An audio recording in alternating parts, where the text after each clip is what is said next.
لاکھوں کروڑوں درود و سلام آپ صلی اللہ علیہ وآلہ وسلم کی ذات پر اور آپ صلی اللہ علیہ وآلہ وسلم کی آل پر۔ اللہ تعالیٰ اور اس کے فرشتے آپ صلی اللہ علیہ وآلہ وسلم پر درود و سلام بھیجتے ہیں۔ اے ایمان والو، تم بھی آپ صلی اللہ علیہ وآلہ وسلم پر درود و سلام بھیجا کرو۔ معزز ناظرین کرام، السلام علیکم۔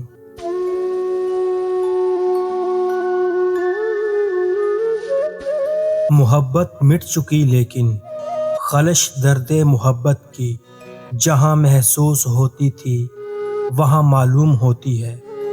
بلخ کا شہر عروس البلاد کے نام سے مشہور تھا۔ موسم گرما میں دور دراز علاقوں سے سیاحوں کے قافلے چلے آتے تھے۔ خراساں کی طرف سے ایک قافلہ اترا۔ اس میں ایک حسین اور خوبصورت نوجوان بھی تھا۔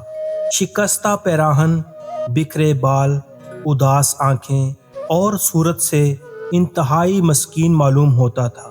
شاہی باغ کے قریب اس نے اپنی کٹیا بنا لی اور وہیں رہنے سہنے لگا۔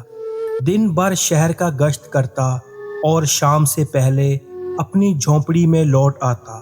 ایک مدت سے اس کی زندگی کا یہی معمول تھا۔ باغ شاہی میں بھی اسے فقیر سمجھ کر نظر انداز کر دیتے۔ ایک دن فقیر کا دل بہت اداس تھا۔ طبیعت بہلانے کے خیال سے شاہی باغ میں جا نکلا۔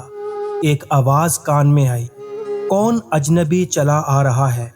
واپس لوٹ جاؤ، تمہیں خبر نہیں کہ آج بلخ کے بادشاہ کی شہزادی یہاں تشریف لا رہی ہے۔ رخ پھیر کر دیکھا تو ایک جلوہ قیامت خیز نے دل کا کام تمام کر دیا۔ ایک بجلی چمکی اور فقیر کا دل جل کر راکھ ہو گیا۔ شہزادی کنیزوں کے جرمٹ میں آگے بڑھی۔ نظر کی چوٹ سے فقیر بالکل گھائل ہو چکا تھا۔ بڑی مشکل سے دل تھامے ہوئے اٹھا اور اپنی کٹیا میں آ کر بیٹھ گیا۔ دل کا چین لٹ گیا، آنکھوں کی نیند بھی اڑ گئی۔ عشق کی چنگاری دل کے قریب سلگتی رہی۔ عشق کا اضطراب بڑھتا گیا۔ اسی حالت میں کئی مہینے گزر گئے۔ کسی باد صبا سے ہم کلامی، کبھی مکمل خاموشی، تنہائی سے پیار، زندگی کا عجیب حال ہو کے رہ گیا تھا۔ حسب معمول سلطان بلخ کا دربار لگا ہوا تھا۔ فریادیوں کے مقدمات کی سماعت شروع ہو چکی تھی۔ اتنے میں نقیب نے آ کر اطلاع دی، ایک فقیر شہنشاہ کے دربار میں حاضری کی اجازت چاہتا ہے۔ حکم ہوا اسے اندر بھیجا جائے۔ سلطان نے کہا، تمہاری کیا فریاد ہے؟ فقیر نے کہا، ایسی فریاد لے کر آیا ہوں جسے مجمع عام میں پیش نہیں کر سکتا۔ تنہائی کا موقع عنایت فرمائیے۔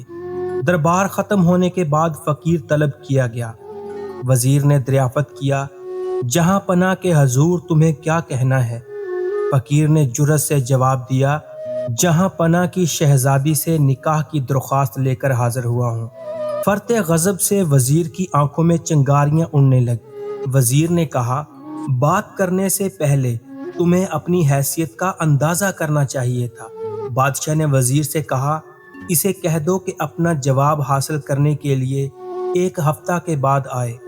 اس دوران میں بادشاہ نے وزیر سے کہا، صاف انکار کی بجائے فقیر کو حسن تدبیر سے ٹالا جائے، کوئی ایسی شرط رکھ دی جائے جو پورا کرنا ناممکن ہو۔ 7ویں روز فقیر حاضر ہوا تو وزیر نے کہا، عظیم المرتبت بادشاہوں کی طرف سے پیغامات موصول ہوئے ہیں، تمہارا پیغام بھی انہی میں شامل کر لیا گیا ہے۔ البتہ تم ایک شرط پوری کر دو تو میں یقین دلاتا ہوں کہ تمہارا پیغام قبول کر لیا جائے گا۔ فقیر نے کہا، فرمایا جائے، میرے لائق کیا خدمت ہے؟ وزیر نے کہا، شہزادی کی انگوٹھی کے لیے سیاہ رنگ کا ہیرا چاہیے۔ فقیر نے کہا، اگرچہ یہ شرط بہت مشکل ہے لیکن میں اسے پورا کرنے کی کوشش کروں گا۔ سنا ہے وہ ہیرا سیاہ رنگ کے پہاڑوں کی برفیلی چوٹی میں پیدا ہوتا ہے۔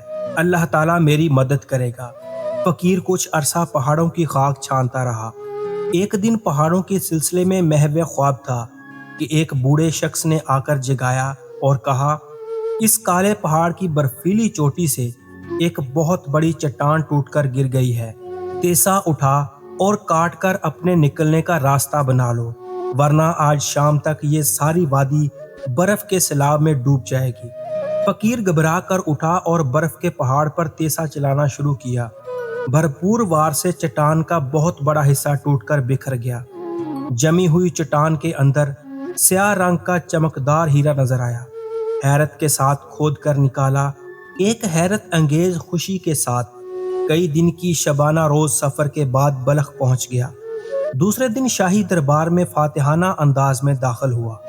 سیاہ رنگ کا چمکدار ہیرا بادشاہ کے سامنے رکھ دیا۔ بے مثل ہیرا دیکھ کر سارے درباری دنگ رہ گئے۔ وزیر نے اسے تسلی دیتے ہوئے کہا، تم نے طلب صادق کا حق ادا کر دیا، لیکن آخری شرط ابھی بھی رہ گئی ہے، اسے بھی پورا کرو تو تمہاری درخواست یقیناً قبول کر لی جائے گی۔ عرض کیا، وہ کیا ہے؟ وزیر نے کہا، شہزادی کے کان کے آویزوں کے لیے 2 بڑے سفید موتی مطلوب ہے۔ فقیر آج دوسری مرتبہ گھائل ہوا، لیکن مایوس نہ تھا۔ صبح ہوئی تو اللہ کا نام لے کر عشق کی آخری مہم پر روانہ ہو گیا۔ کئی دن چلنے کے بعد سمندر کے کنارے پہنچ کر دم لیا۔ آنکھوں نے آسمان کی طرف دیکھا تو سمندر ابل پڑا۔ نظر جھپکی تو موجوں کا ایک ریلا جگمگاتے ہوئے موتیوں کا ڈھیر کنارے ڈال کر واپس جا رہا تھا۔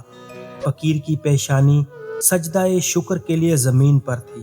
سجدہ شکر کرنے کے بعد موتیوں کا ڈھیر دامن میں رکھ لیا اور جھومتا ہوا بلخ کی طرف چل پڑا۔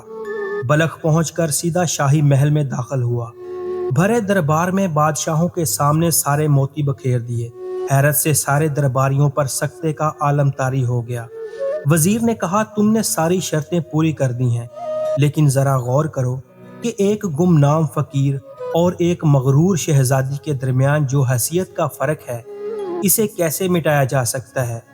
بہتر ہے تم اپنے مطالبے سے دستبردار ہو جاؤ۔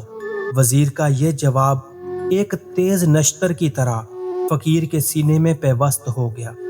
دل کا نگینہ ٹوٹ گیا۔ پہاڑوں اور سمندر کا فاتح کامیابی کی منزل کے قریب پہنچ کر شکست کھا چکا تھا کہ اچانک شاہی محل میں شور برپا ہوا۔ بدحواسی کے عالم میں ایک کنیز نے آ کر خبر دی کہ اچانک شہزادی بے ہوش ہو چکی ہے، نبض ٹھنڈی ہو رہی ہے اور آنکھیں پتھرا گئی ہیں۔ سارے محل میں کوہرام مچ گیا۔ بادشاہ کے پہنچتے پہنچتے شہزادی کی زندگی کا چراغ گل ہو چکا تھا۔ اس حادثے پر ہر طرف صف ماتم بچھ گئی۔ سارا دربار سوگ میں ڈوب گیا۔ جب تک شہزادی کی تجہیز و تدفین کا سامان ہوتا رہا، فقیر سر جھکائے خاموشی سے بیٹھا رہا۔ شاہی محل سے جنازہ اٹھا تو ساتھ چلنے والوں میں فقیر بھی شامل ہو گیا۔ نماز جنازہ کے بعد شہزادی کو سپرد خاک کر دیا گیا۔ سارا شہر سوگوار اداسیوں میں ڈوبا ہوا تھا۔ تنہا فقیر اپنی کٹیا میں جاگ رہا تھا۔ سناٹے کی خاموشی اور رات کی تنہائی میں اچانک فقیر اٹھا، اپنا تیسا لیا اور شاہی محل کے قبرستان میں داخل ہو گیا۔ قبر کی مٹی ہٹائی اور جلد ہی تختے تک پہنچ گیا۔ چند تختے کھولنے کے بعد جوں ہی کفن کا آنچل نظر آیا، اس کے ضبط کا پیمانہ چھلک اٹھا۔ بے اختیار قبر میں اترا، ناش کو باہر نکالا، کندھے پر رکھا، ویران جھاڑیوں سے تیز تیز گزرتا ہوا اپنی کٹیا میں پہنچ کر دم لیا۔ کاندھے سے ناش اتار کر نہایت احترام سے ایک گوشے میں لٹا دیا۔ آنسوؤں میں ڈوبی ہوئی دعا عرش سے ٹکرائی تو دروازے پر کسی کے قدموں کی آہٹ محسوس ہوئی۔ آنے والا حکیم تھا اور ساتھ ہی دعاؤں کا بوجھ اٹھائے ہوئے ایک ملازم بھی تھا۔ کٹیا کے اندر داخل ہوتے ہی طبیب نے شہزادی کا کفن اٹھایا، نبض پر ہاتھ رکھا اور فقیر کو آواز دی، شہزادی کی موت واقعہ نہیں ہوئی ہے، یہ سکتے کی حالت میں ہے۔ دعا کی ایک شیشی نکال کر فقیر کو دیتے ہوئے کہا، نہایت تیزی سے شہزادی کے تلووں کی مالش کرو۔ ایسے کرتے ہوئے اس کی نگاہیں شہزادی کے چہرے پر جم گئیں۔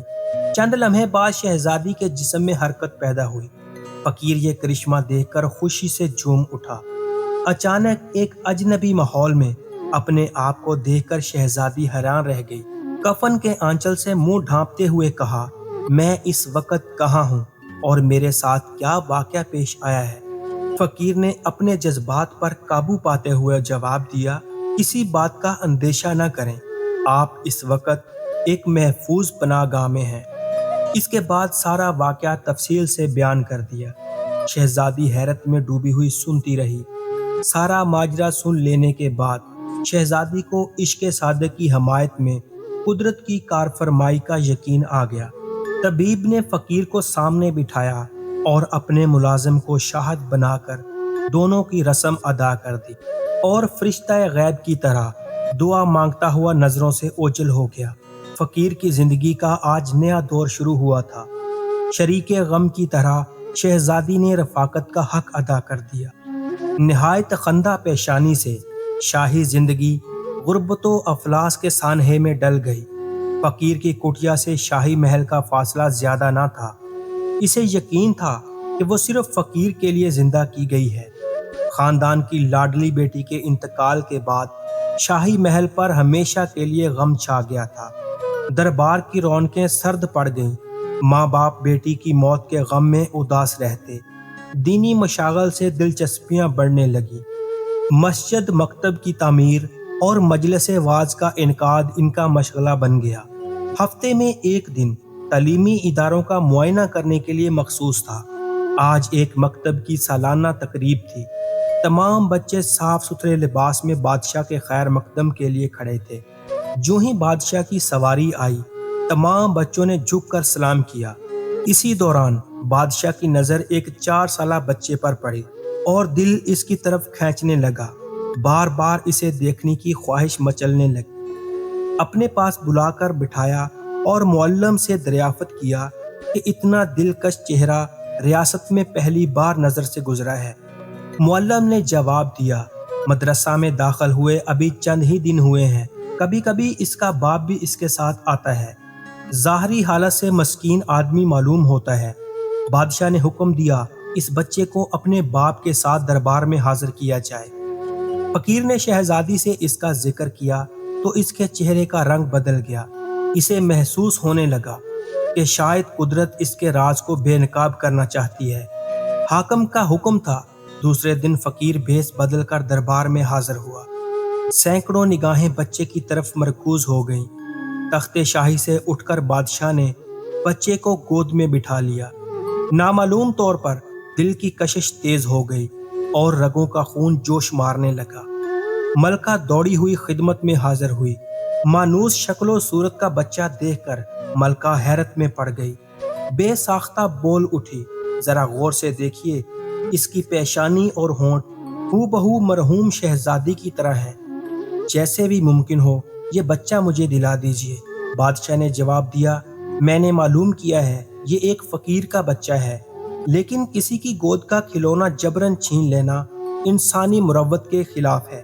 ملکہ نے درمیان میں مداخلت کرتے ہوئے کہا، لیکن ایسا کرنے میں کیا حرج ہے کہ اس کے والدین کو بھی رہائش کا انتظام کر دیا جائے۔ بادشاہ نے فقیر سے کہا، ملکہ تمہارے بچے کو اپنے پاس رکھنا چاہتی ہے، کیا تم اس کی اجازت دو گے؟ فقیر نے جواب دیا، جہاں پناہ ملکہ کی خوشنودی کی خاطر میں گوارا بھی کر لوں، اس کی ماں اسے برداشت نہیں کرے گی۔ بادشاہ نے کہا، اگر شاہی محل کے ایک کوشے میں تم لوگوں کی رہائش کا انتظام کر دیا جائے تو کیا حرج ہے؟ بچہ بھی ماں سے علیحدہ نہ ہوگا اور ملکہ بھی اپنا دل بہلاتی رہے گی۔ فقیر نے کہا، میں کچھ کہہ نہیں سکتا کہ میری اہلیہ اسے پسند کرے گی یا نہیں۔ بادشاہ نے کہا، تم اس کی فکر نہ کرو، تمہاری اہلیہ کو بھی راضی کر لیں گے۔ دوسرے دن ملکہ کی سواری فقیر کی کٹیا کے باہر تھی۔ خواجہ سرا نے فقیر کو اطلاع دی، ملکہ تشریف لائی ہیں، وہ تمہاری اہلیہ سے ملنا چاہتی ہیں۔